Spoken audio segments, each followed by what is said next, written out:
Your soil works just as hard as you do. So every leaf you harvest and every fruit you pick, your soil just keeps giving and giving. But have you ever wondered what will happen when you don't give your soil a break? Today I will show you why letting your soil rest after harvest is a secret to growing healthy food all year round. You may think the magic happens above ground, but the real work happens down here, beneath our feet. So after 6 months of growing vegetables, your soil is not just some dirt, it's a living, breathing community. Microbes, earthworms, and fungi break down old roots, recycle nutrients, and feed your next crop.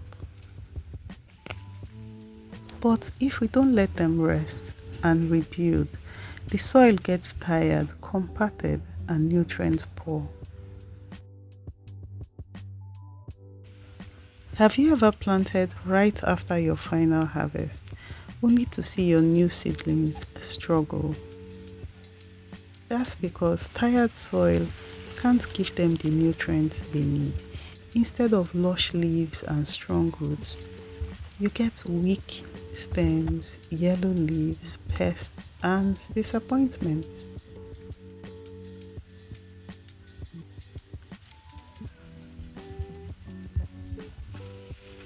It's like asking your body to work 24/7 with no food and no sleep. Sooner or later, your body will break down. So how do you let your soil rest, especially after the final harvest? It doesn't mean doing nothing with your soil.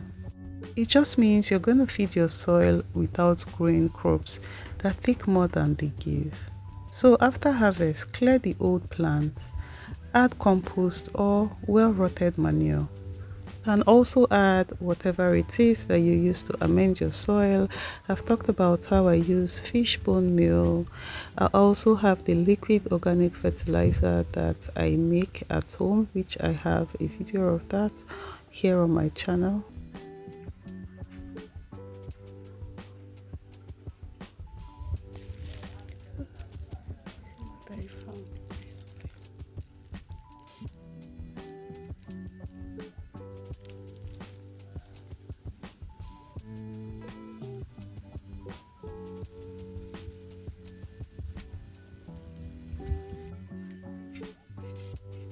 Make sure you mix it in properly.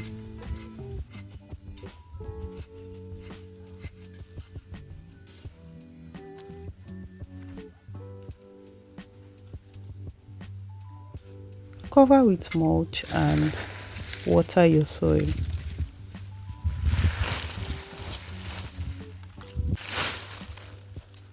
The rest period allows organic matter to break down, microbes will rebuild, and nutrients becomes available for your next planting.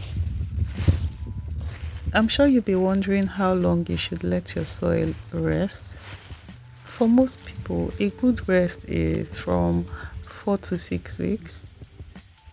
But really, the longer the better. Sometimes I let my soil rest for 3 months or even 2 months before planting anything on it. So from 6 to 8 weeks is perfect if you're not in a hurry. And during this time, the soil will heal, microbes will multiply, nutrients will stabilize, and pests have less chance to settle in. So when you plant again, your soil is ready to feed your plants generously. When you rest your soil, you build a system that keeps giving back. So instead of running out of nutrients, you keep them cycling.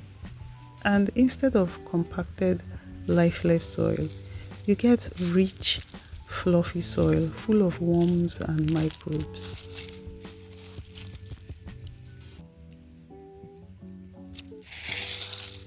And it means you can grow food season after season, year after year, without buying endless fertilizers or fighting sick plants. So here is what I do. When I make my final harvest, I clear old stems, but sometimes leave the roots to feed the soil. But if it's a diseased plant, please uproot. I add food scraps to my soil. I also use horse manure, well-rotted horse manure, and well-rotted chicken manure, plus fish bone powder. Let's not forget my homemade liquid organic fertilizer, and I keep the bed moist and covered. I give it at least 6 to 8 weeks to breed. And when I see that rich, dark, crumbly soil, I know it is ready to grow food again. I know so many people that would want to grow food all year round. I mean, who doesn't want to do that? But we forget that healthy soil is the real secret. This has always been my secret. Take a pause between crops.